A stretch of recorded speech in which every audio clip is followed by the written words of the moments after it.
So then, welcome to Stepford Harbour. For some reason, the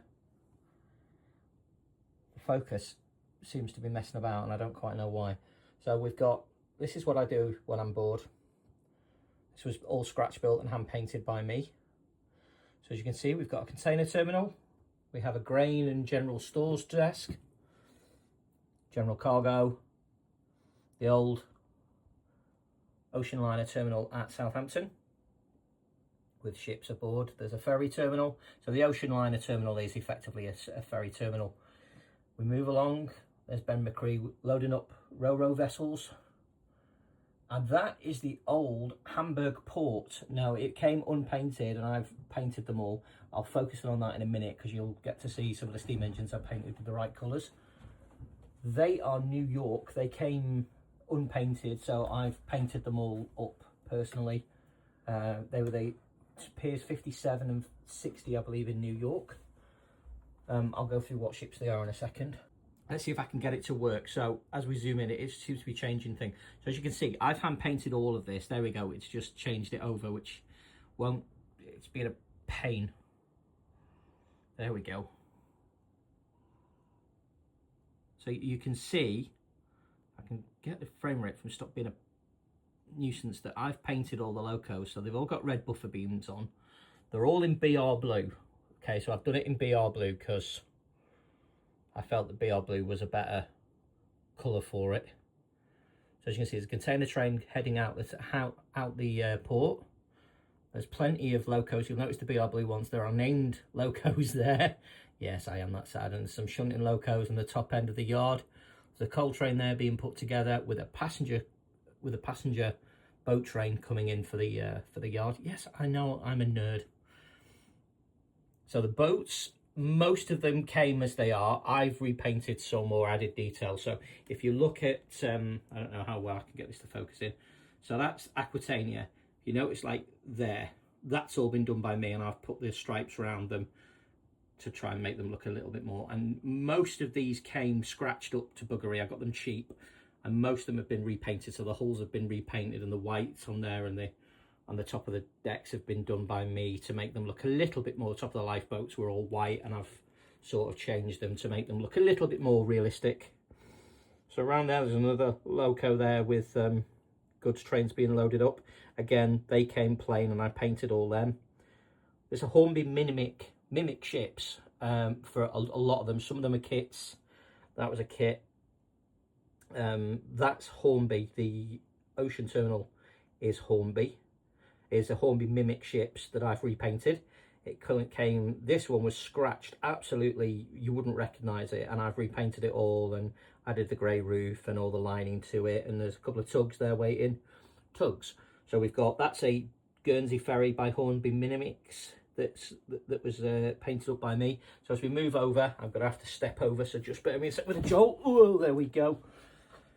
So that's the Ro-Ro terminal. That's Ben McCree. That's the Isle of Man ferry, or was. She's not been touched by me, but the one next to her has. I repainted that one, and that was a very scratched up HMS Brisbane. She's a mixed traffic, so we put that as sort of mixed passenger port. As we move over, that's a Union Castle Line ferry ship. You can tell by the livery of the hull. So we've got some warships knocking around.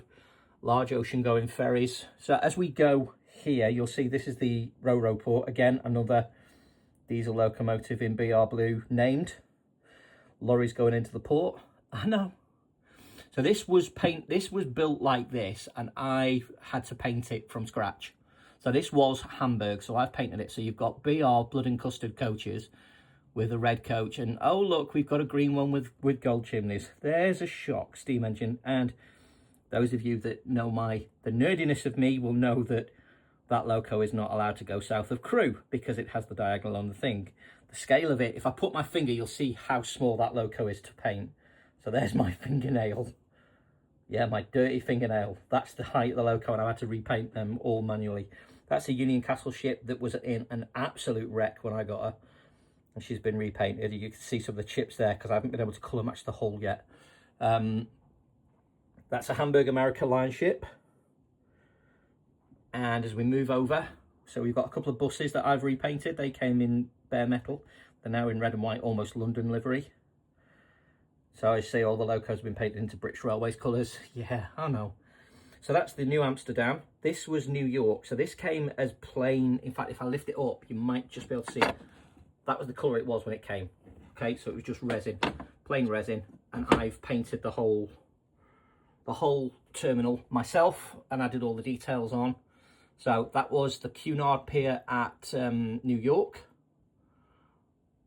As you can see, we've got the New Amsterdam heading to Rotterdam. We've got La France, the SS France, which is the one I was saying about. I couldn't believe the French had built it, but she's a very, very beautiful ship. If you look at the lines on her, I don't have a model of the Normandy yet, but the France was an absolutely beautifully lined, proportioned, modern ship. She was gorgeous, and she lasted as a cruise ship for quite a while for the Norwegian lines.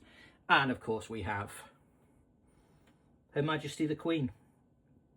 That's Queen Mary, and I've got Queen Elizabeth down in the box. So I could swap them round. Again, that was pure resin, and it's been repainted by me. And there we go. Yes, I'm a nerd. I fully admit that. So you can see all the windows have been done by me and stuff like that. So yeah, all the ships are either kits or Hornby Mimics that I've repainted or touched up. There's a plan of the harbour, because yes, I even have a timetable for that, and somewhere on the computer there is actually a fully written out timetable, so that when it's clear and I'm doing it, I can actually swap the ships around every day for morning and evening tide for loading and unloading. Yes, I know, you don't need to go there.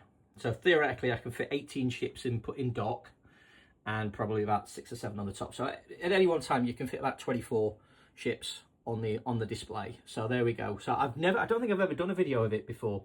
So there we go. But as you can see, they're all in docks, and they all have, you know, there's a loco there waiting to be unloaded, and you can see their shunt loco with some coal trucks and stuff like that, and try to make it relatively accurate. As you can see with the passenger train that's coming in. Try and focus, clear it up. There you go. So it's got a class, whatever it is, 47 with large logo, windows, nameplate, first class coach, Buffy car coach. Yes, I am that sad. And the rest are standard class behind that freight train, which is also pulled by various stuff. And you can see all the locos are painted into BR blue. They look sort of class 20-ish, but they're American. So there we go. Now you know how sad I am. I shall leave you to it. As I say, there's a LMS loco. I wanted to get at least one LMS loco. It's actually German prototype, but I wanted to get at least one LMS loco on there. So we've got an LMS there, oil tanks, and a BR.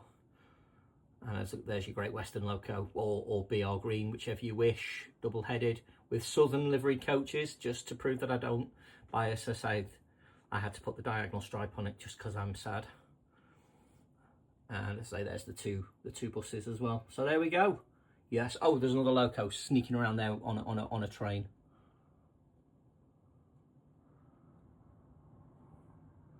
Very difficult to get hold of, but there we go.